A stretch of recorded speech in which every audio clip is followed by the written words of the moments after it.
کی اس بزم پربہار کے صدر ذی وقار مدرسہ حضرت زید بن حارثہ کے روح رواں حضرت مولانا حافظ شاہد اشاعتی صاحب، مدرسہ حضا کے ذمہ دار ماسٹر طفیل صاحب، جمعیت علماء سلیمانی چوک کے تمام ہی ذمہ داران، مدرسہ حضا کے تمام ہی عزیز طلباء اور معزز اور موقر اساتذہ کرام، السلام علیکم ورحمۃ اللہ وبرکاتہ۔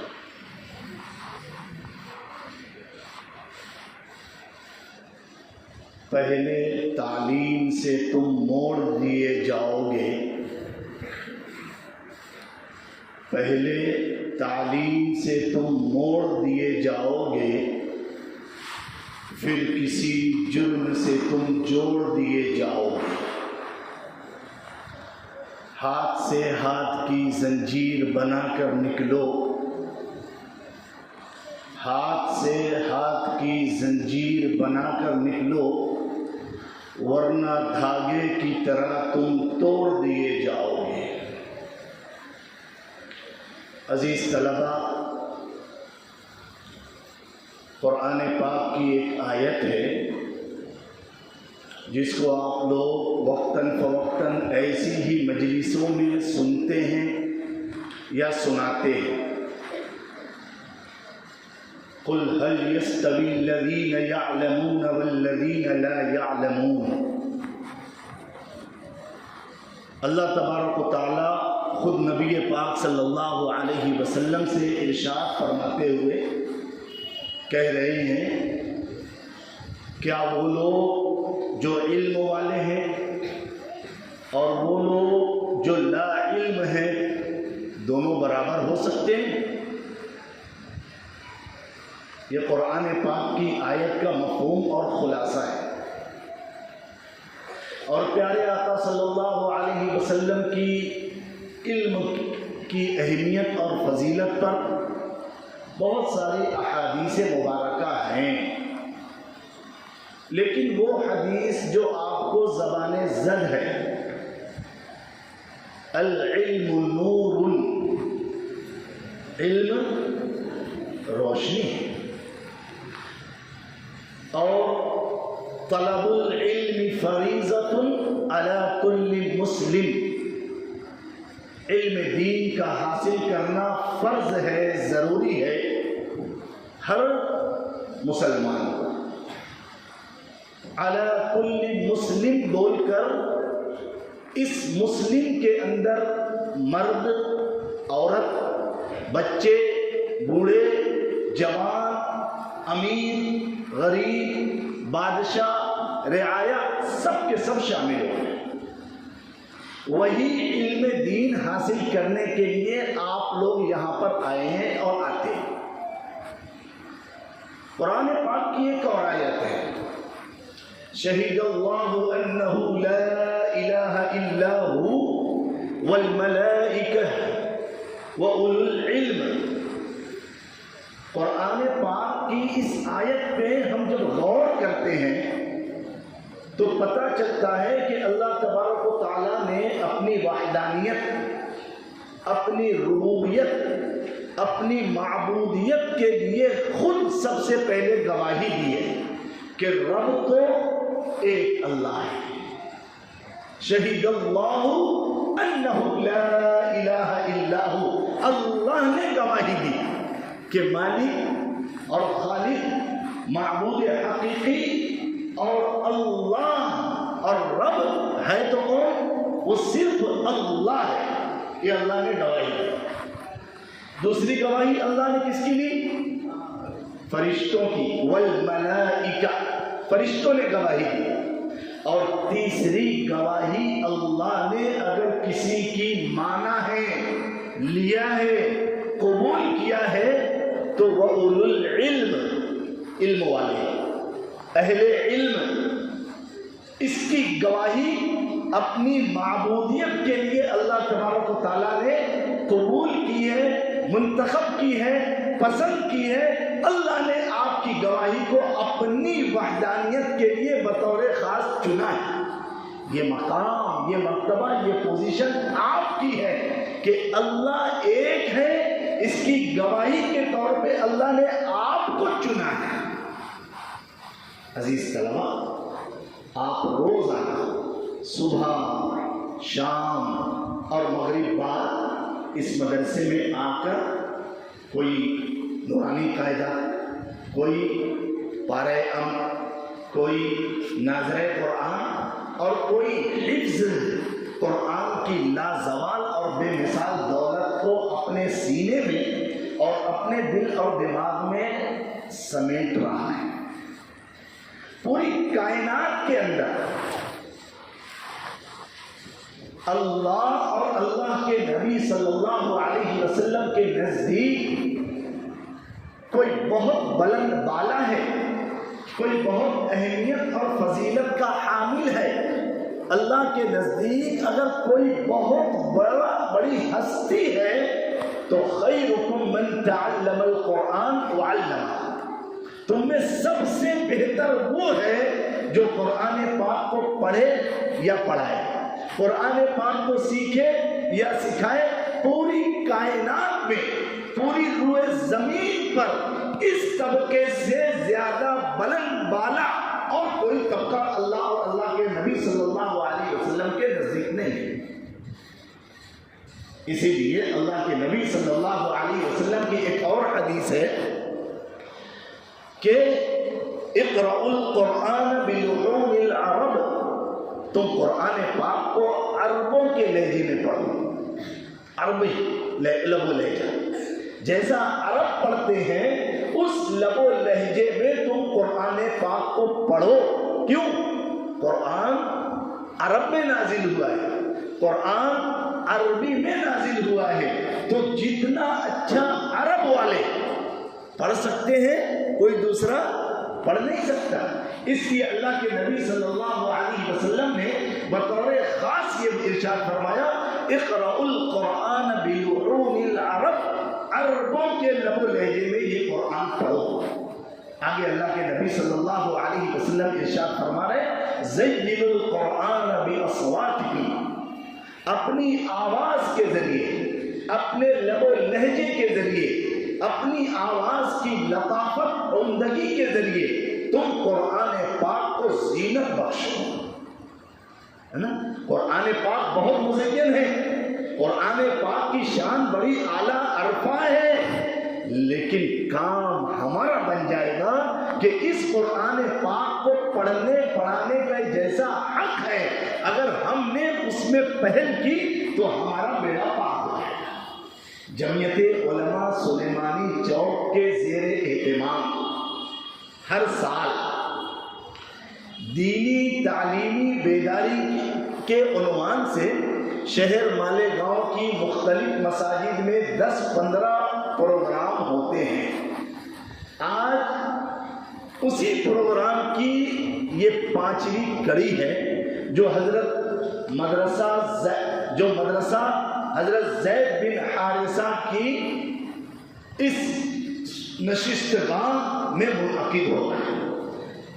یہ دینی تعلیمی بیداری ہے کیا جو جمعیت علماء ہند کے ذمہ داران کی طرف سے جمعیت کے ذمہ داران کو اس بات کا پابند کیا جاتا ہے کہ جمعیت دینی تعلیمی بیداری کے عنوان سے لوگوں کے اندر بات کرے، بات رکھے۔ بات دراصل یہ ہے کہ کسی شاعر نے کہا ہے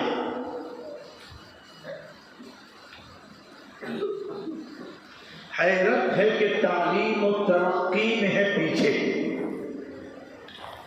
حیرت ہے کہ تعلیم و ترقی میں ہے پیچھے، جس قوم کا آغاز ہی اقرا سے ہوا تھا۔ ابھی مفتی عرفات صاحب نے نظامت کرتے ہوئے قرآن پاک کی اس پہلی آیت کو پڑھا تھا اقرأ بسم ربک الذی خلق۔ آپ کو معلوم ہے قرآن پاک اللہ کے نبی صلی اللہ علیہ وسلم کے اوپر جب نازل ہوا تو پہلی آیت کون سی ہے؟ اقرا، پڑھیے. پڑھے بغیر نہ دنیا میں کامیاب نہ آخرت میں کامیاب. یہ پڑھنا ہمارے لیے بہت ضروری ہے. چاہے آپ دنیاوی علم حاصل کریں، جیسا کہ ہمارے ماسٹر طفیل صاحب نے عصری علوم کو حاصل کیا، لیکن ماشاءاللہ عصری علوم کی بھی ترویج اشاعت کر رہے ہیں، اور مدرسہ حضرت زید بن حارثہ کے بھی روح رواں بن کر دینی تعلیم کے عنوان سے بھی محنت کر رہے ہیں. تو نہ دنیاوی علم اور نہ دینی علم حاصل کیے بغیر کوئی بندہ اپنی منزل کو پہنچ نہیں سکتا.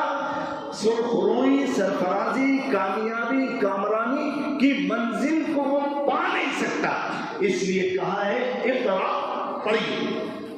اب اس پہ اللہ رب العزت نے یہ نہیں کہا کہ دین کا علم پڑھیے. پڑھیے عام ہے، علم دین بھی حاصل کرنا ہے اور دنیاوی علم حاصل کر کے ڈاکٹر، ٹیچر، فلاسفر اور انجینئر اور جتنے یہ دنیاوی علوم ہیں، یہ ہر علم اگر ہم حاصل کریں گے تو قوم کو باعزت بنا سکتے ہیں. قوم کی، ملک کی، ملت کی ہم وقتاً فوقتاً موقع بموقع خدمت کر سکتے ہیں.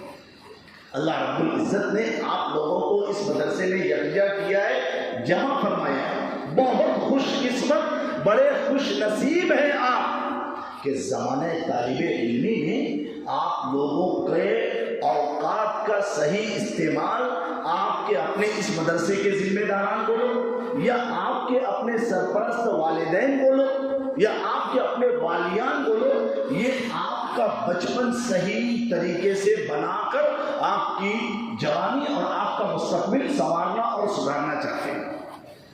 ہارون رشید، بہت دھیان اور توجہ سے سنیں طلبا، ادھر ادھر نہ دیکھیں، میری طرف دیکھیں، میری طرف دیکھیں. یہ آدھا پون گھنٹے کی جو مجلس ہے، اس میں آپ کو جو یہاں پر با ادب با دو زانو بٹھایا گیا ہے کچھ مزید دینے کے لیے. اس لیے بہت دھیان توجہ سے سنیں، ادھر ادھر نہ دیکھیں، پیچھے پلٹ کر آزو بازو میں نہ دیکھیں، پوری توجہ دھیان کہنے والے کی طرف. تو انشاءاللہ آپ اپنے دامن میں آج کچھ لے کر جائیں گے. ہارون الرشید ایک بہت دیندار، ایماندار اور حافظ قرآن بادشاہ گزرے. ایک مرتبہ اپنی رعایا کی خبر گیری کے لیے یہ اپنے وزراء اور درباریوں کے ساتھ جا رہے ہیں. جس روڈ اور راستے سے گزر رہے ہیں، اس روڈ کے کنارے ایک بزرگ بوڑھے شخص اپنے گھر کے آنگن اور سامنے پودے کو لگا رہے ہیں. یعنی گویا بیج بونے کے بعد جو چھوٹا سا پودا نکلتا ہے، اس پودے کو گڈھا کھود کے لگا رہے ہیں. ہارون الرشید نے دیکھا کہ میں چل رہا ہوں اور یہ بزرگ اپنے کام میں مگن ہے، تو خود رک گئے اور پوچھا کہ بڑے میاں کیا کر رہے ہیں؟ بزرگوں نے کہا، بوڑھے شخص نے کہا کہ میں پیڑ لگا رہا ہوں، پیڑ لگا رہا ہوں. اب اس بوڑھے میاں کی جو عمر تھی وہ ایسی تھی کہ بس سال 2 سال میں وہ چلے جائیں گے، اتنے بوڑھے تھے. ہارون الرشید نے اپنے ساتھی درباریوں کو اور وزیر اعظم کو کہا کہ کتنا بے وقوف انسان ہے، عمر کے اس حصے میں اب یہ پیڑ لگا رہا ہے جس کا فائدہ اس کو اب ہونے والا نہیں. ظاہر سی بات ہے، پودا اب لگا رہا ہے اور اس کی عمر ختم ہو گئی ہے، تو اس پیڑ کے لگانے کا کوئی نفع، کوئی فائدہ یہ خود اٹھا نہیں سکتا.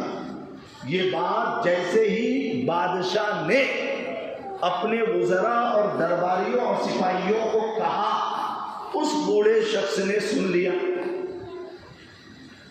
بوڑھے نے کہا کہ بادشاہ سلامت، بے وقوف میں نہیں، بے وقوف آپ ہیں. اتنی جرأت اور ہمت اس بوڑھے نے دکھائی. بادشاہ سلامت رک گئے. کہا کہ میں کیسے بے وقوف؟ کہا کہ حضرت بات دراصل یہ ہے کہ اگر آپ کی یہ سوچ اور آپ کی یہ فکر کہ اس بڑھاپے میں یہ بندہ پیڑ لگائے گا تو خود کیا فائدہ اٹھائے گا، اگر آپ کی یہی سوچ سب لوگوں کی ہوتی تو ہم کو تو اناج، غلہ، روٹی، کپڑا، مکان، دکان، بزنس، کاروبار، دھندا اور دنیا کی زندگی بھی نصیب نہیں ہوتی.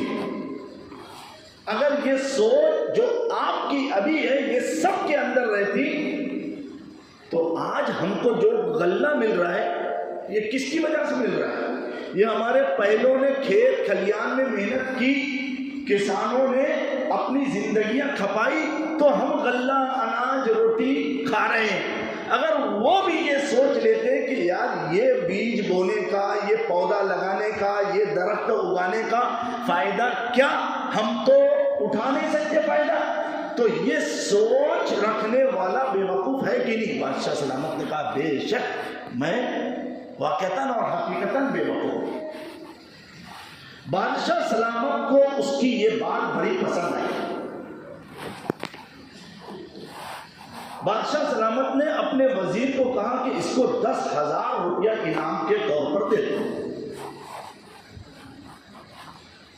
وزیر صاحب نے 10,000 روپیہ اس بوڑھے شخص کو دیا اور جانے لگے.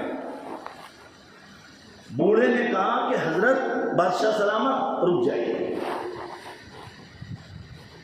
میں نے ایک جملہ کہا، ایک بات کہی تو اس پر آپ خوش ہو کر مجھے 10,000 روپیہ انعام دے دیے. ابھی تو میں نے پیڑ لگایا ہے، آپ کہہ رہے تھے کہ اس پیڑ کا کیا فائدہ، ابھی تو میں نے پیڑ لگایا ہے اور پیڑ نے پھل دینا شروع کر دیا ہے، 10,000 مل گیا. تو اب آپ بتائیے کہ میں بے وقوف ہوں کیا؟ کہا کہ نہیں، واقعتاً آپ عقل مند ہیں اور واقعتاً آپ نے کام کی بنیاد اچھی رکھی. کہا کہ دیکھا نا، میرے اس پیڑ نے، میرے اس پودے نے ابھی سے مجھے فائدہ دینا شروع کر دیا. بادشاہ سلامت کو اس کی یہ بات بھی بڑی پسند آئی کہ واقعتاً پیڑ ابھی لگا ہے، پودا ابھی لگایا ہے اور 10,000 اس کو مل گیا. پھر خوش ہوا اور کہا کہ وزیر صاحب 10,000 اور دو. وزیر نے 10,000 روپیہ اور دیا، جانے لگا. بوڑھے نے پھر روکا، بادشاہ سلامت رک جائیے، جاتے جاتے ایک بات اور سن لیجیے. کہا بھائی اب کیا بات ہے؟ کہا کہ آپ کو معلوم ہے کوئی بھی درخت، کوئی بھی پیڑ سال میں کتنی مرتبہ پھل دیتا ہے؟ بادشاہ نے کہا کہ 1 مرتبہ. کہا کہ دیکھا، آپ نے مجھے بے وقوف کہا تھا، اس پیڑ کو، اس پودے کو لگایا تو پہلی مرتبہ آپ نے 10,000 دیا تھا، دوسری مرتبہ پھر مجھے 10,000 دیا. میرے پیڑ نے تو 2 مرتبہ پھل دے دیا، میرے پیڑ نے تو 2 مرتبہ پھل دے دیا. بادشاہ سلامت کو اس کی یہ بات بھی بہت پسند آئی کہ وزیر صاحب کو کہا کہ اس کو 10,000 روپیہ اور دھیرے سے کان میں کہا وزیر کو کہ اب چپ چاپ یہاں سے نکلو، ورنہ یہ بڈھا جو بڑا عقل مند ہے یہ ہم کو کنگال کر کے چھوڑے.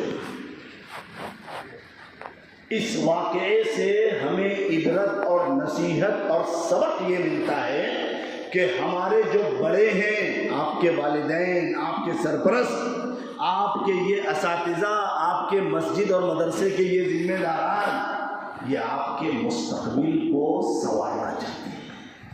ابھی آپ مدرسے میں آتے ہیں، اپنے بہت سارے کام کو، خوشی غمی کو سائڈ پہ کر کے یہاں پر پابندی سے آتے ہیں، اس کا نفع، اس کا پھل، اس کا فائدہ آپ کو بھی ملے گا اور آپ کی نسلوں کو بھی ملے گا۔ حافظ آپ ہوں گے، فائدہ کون اٹھائے گا؟ قیامت میں اللہ آپ کو کہیں گے قرآن پاک پڑھتا جا اور جنت کے درجات چڑھتا جا۔ اور جہاں آپ اعوذ باللہ بسم اللہ کریں گے، سورہ فاتحہ شروع کریں گے، زینہ در زینہ اور درجہ بدرجہ آپ چڑھتے جائیں گے جنت کی اس منزل پر جہاں من الجنۃ والناس آپ پڑھیں گے، وہاں آپ کا مقام اور مرتبہ ہوگا۔ اور آپ کے والدین کو کیا کہا جائے گا؟ کیا یہ چاند، یہ سورج، اس کی جو چمک اور دمک ہے، اس کی جو روشنی اور کرن ہے، اس کے اندر جو اجالا پہنچانے کی صفت ہے، اس سے کہیں زیادہ پر رونق پر نور تاج آپ کے والدین کو پہنایا جائے گا۔ اس لیے میرے پیاروں، میرے عزیزوں، زمانے طالب علمی میں اپنے آپ کو مکمل طور پر علم دین کے حاصل کرنے کے لیے فارغ کرو۔ یہ 2 گھنٹہ صبح، 2 گھنٹہ دوپہر یا مغرب بعد کا 1.5-2 گھنٹہ، یہ آپ کی زندگی کو بنا دے گا، یہ آپ کی دنیا کو بنا دے گا، یہ آپ کی آخرت کو سنوار دے گا۔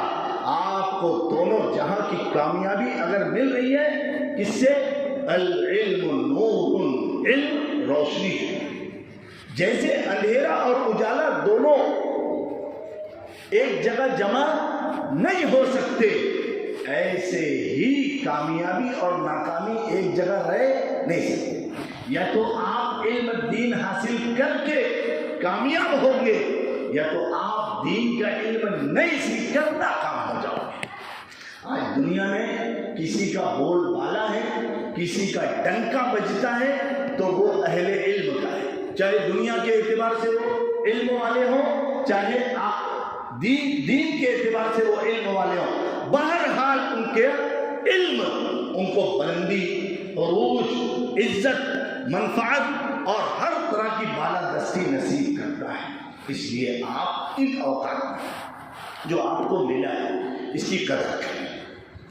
ان 2 سال 3 سال میں آپ نے اگر اپنے ارمانوں کو سائڈ پر کر دیا، اپنی نفسانی خواہشات کو پسے پشت ڈال دیا، یہی آپ کے بننے، سنورنے، سدھرنے اور بہت کچھ کرنے کا آپ کو موقع دیا گیا ہے۔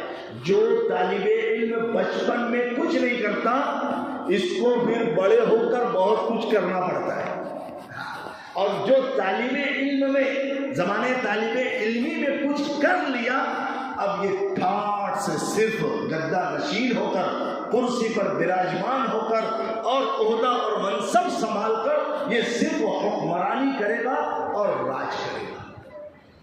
اس لیے کچھ بننا ہے تو اس کے لیے اپنے آپ کو لگانا پڑے گا، کھپانا پڑے گا۔ وقت یہ سونے چاندی سے قیمتی چیز ہے۔ الوقت اسمن من الذهب والفضة، وقت یہ سونے اور چاندی سے زیادہ قیمتی شے ہے۔ جس نے وقت کا استعمال کیا، وقت کو صحیح طریقے سے اپنے آپ کو دین کا علم حاصل کرنے کے لیے فارغ کیا، یہ وقت اس کو عالم، حافظ، قاری، مفتی، قاضی اور دنیا کا بہترین انسان بنا دیا۔ اور اسی وقت کا اگر آپ نے صحیح استعمال نہیں کیا، مدرسہ آ تو رہے ہیں، پڑھ نہیں رہے، یاد نہیں کر رہے، اور مدرسے کے قانون، قاعدے، ضابطے، اصول کے مطابق اپنے آپ کو ڈھال نہیں رہے، یہ وقت بہت زبردست آپ سے انتقام لے گا۔ اور وہ انتقام کیا ہے کہ 2، 4، 5 سال پڑھنے کے باوجود بھی، آنے اور جانے کے باوجود بھی آپ کو یہاں سے کچھ حاصل نہیں ہوا۔ اب کیا ہوا؟ آپ کو آپ کے اہل خانہ مدرسے سے نکال لیں گے، آپ کے اساتذہ بولیں گے بھیا جا، تو کچھ پڑھتا پڑھاتا نہیں ہے، جا۔ اب کیا ہوگا؟ مالیگاؤں کے اندر آپ لوگ چلاؤ گے، چھوٹا موٹا دھندا بیوپار کاروبار کرو گے، آپ کے اپنے گھر میں جو چیزیں ہیں وہ کرو گے، اس سے زیادہ آپ کو کچھ حاصل ہونے والا نہیں۔ اس کے لیے ضرورت اس بات کی ہے کہ آپ اپنے آپ کو فارغ کر کے بہت کچھ ان 2-4 سالوں میں بن جائیں۔ یہی مکتب، یہی مدرسہ چھوٹا شہر مالیگاؤں کے اندر سب سے پہلا مدرسہ کون سا ہے؟ مدرسہ بیت العلوم۔ سن 1888 میں یہ مدرسہ بنا ہے۔ دارالعلوم دیوبند کی بنیاد 1866 میں ہوئی ہے اور 1886 میں مدرسہ بیت العلوم کی بنیاد رکھی گئی۔ اس مدرسے سے پہلی جو کھیپ تیار ہوئی، پہلے جو طلبہ وہاں سے عالم بن کر نکلے، اس میں مولانا عبد القادر ہیں، مولانا جمال الدین لبیب انوری ہیں، مولانا عبد الحمید نعمانی ہیں، اور ایسے وہ بزرگ و علماء کرام ہیں جنہوں نے اس مدرسے سے نکلنے کے بعد ہاتھ باندھ کے بیٹھ نہیں گئے، بلکہ مولانا عبد القادر رحمت اللہ علیہ نے دارالعلوم محمدیہ کی بنیاد ڈال دی، مولانا جمال الدین لبیب انوری نے مدرسہ اسلامیہ کی بنیاد ڈال دی، مولانا عبد الحمید نعمانی نے مدرسہ مہد ملت کی بنیاد ڈال دی۔ بڑے بڑے مدارس آج جو ہیں یہ کس مدرسے کی دین ہے؟ بیت العلوم۔ اور یہ بیت العلوم کس نے بنیاد رکھی تھی؟ ایک مولانا عبداللہ تھے جو یو پی سے آئے تھے، اور وہ غربیز مسجد کے اندر پڑھاتے تھے، اور پھر اس طریقے سے بنیاد بیت العلوم کی رکھی، اور محلہ بیلباغ کے اندر عین العلوم مدرسہ ہے چھوٹا سا، اس کی بنیاد رکھی۔ آج دیکھیے کہ شہر مالیگاؤں کے اندر کتنے علماء ہیں، حفاظ ہیں، قراء ہیں، فضلاء ہیں۔ اس لیے آپ بڑا خواب دیکھو، اپنے دل اور دماغ میں بڑے بڑے عزائم اور منصوبے بناؤ۔ مجھے عالم، مجھے حافظ بھی بننا ہے، بہترین قاری بھی بننا ہے، پختہ عالم دین بھی بننا ہے، عالم ہونے کے بعد مفتی اور قاضی بھی بننا ہے، اور قوم، ملک اور ملت کی خدمت کرنا ہے۔ ہمارے اپنے اس محلے میں، اس سماج معاشرے میں، ہمارے اپنے رشتہ داروں میں اگر دین کی کمی ہے، علم کی کمی ہے، اس کو دور کر کے ان کو علم دین سے سیراب کرنے کی ذمہ داری میری ہے۔ اگر آپ نے ابھی سے یہ پلاننگ کی، یہ منصوبہ بندی کی، یہ سوچ لیا کہ مجھے کچھ بننا ہے اور قوم کی خدمت کرنا ہے، تو ان 2-3 سالوں میں آپ آنے جانے کے ساتھ بہت کچھ پڑھو گے، دل دماغ لگا کر کھپو گے، کھپاؤ گے۔ اس لیے ہم یہ سوچ لیں کہ انشاءاللہ اب جو بھی ہمارا وقت اگر ضائع ہوا، آئندہ وقت ضائع نہیں۔ ٹھیک ہے، انشاءاللہ سب ارادہ کرتے ہیں۔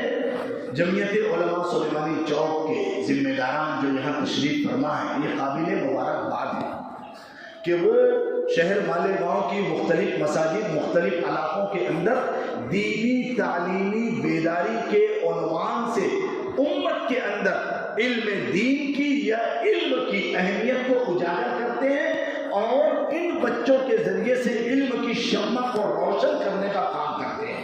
اہلیان محلہ مدرسہ حاضہ کے ذمہ دار، بالخصوص ناظم اعلیٰ مولانا شاہد ارشادی صاحب، ماسٹر طفیل صاحب، اور جو بھی ذمہ دار ہے، حافظ محسن کریم محمدی صاحب، مفتی عرفات صاحب، اور دیگر تمام اساتذہ، قابل مبارکباد ہے۔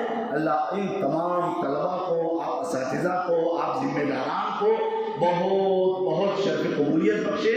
آپ لوگ جو مشن لے کر چل رہے ہیں، اللہ اس مشن کو پائے تکمیل تک پہنچائے، اس مدرسے کو ہر طرح کی خیر بھلائی مقدر فرمائے، ہر طرح کے کے شرور و فتن سے معمون محفوظ فرمائے، دن دگنی رات چوگنی ترقیات سے مالا مال فرمائے۔ اللہ ہمارے اس آنے مل بیٹھنے جمع ہونے اور سننے سنانے کے اس عمل کو ہمارے لیے ذریعہ آخرت اور آخرت کی کامیابی کا سبب بنائے۔ درود شریف پڑھ لیں، دعا کریں۔ بسم اللہ الرحمن الرحیم، اللہم صلی علی سیدنا مولانا محمد وعلی آل سیدنا مولانا محمد وبارک وسلم علیہ۔ ربنا آتنا فی الدنیا حسنہ وفی الآخرۃ حسنہ وقنا عذاب النار۔ پروردگار عالم رحم کا، کرم کا، عافیت کا، عفو درگزر کا، فضل کا معاملہ فرما۔ اللہ ہمارے اس مل بیٹھنے جمع ہونے کو قبول فرما، ہر طرح کی خیر بھلائی مقدر فرما، مدرسے کو دن دگنی رات چوگنی ترقیات سے مالا مال فرما۔ جو اساتذہ، جو ذمہ داران اس مدرسے کے اندر آنے والے طلباء کی دینی تعلیم کی فکر کر رہے ہیں، اللہ ان سبوں کی اس قد و کاوش، محنت، لگن، طلب کو قبول فرما، ان کے لیے ذریعہ آخرت بنا، اور پروردگار عالم ہر طرح سے اپنی مدد اور نصرت شامل حال فرما۔ جمعیت علماء سلیمانی چوک کے ذمہ داران، شہر مالیگاؤں کی مختلف مساجد، مختلف علاقوں کے اندر دینی تعلیمی بیداری کے عنوان سے ہمارے بڑوں کے حکم، ہمارے بڑوں کی منشا مرضی کے مطابق پروگرام منعقد کرتے ہیں، کرواتے ہیں۔ اللہ ان کی اس قد و کاوش کو بھی شرف قبولیت بخش کر ان کے لیے ذخیرہ آخرت بنا۔ جزا اللہ عنا محمدا ما هو آل صلی اللہ علیہ وسلم۔ یا رب صلی وسلم دائما ابدا على حبیبک خیر الخلق كلهم ان اللہ وملائکته یصلون علی النبی یا ایها الذین آمنوا صلوا علیہ وسلموا تسلیما۔ اللهم صل على سيدنا مولانا محمد وعلى آل سيدنا مولانا محمد وبارك وسلم عليه۔ سبحان ربك رب العزة عما يصفون وسلام على المرسلين والحمد لله رب العالمين برحمتك يا أرحم الراحمين۔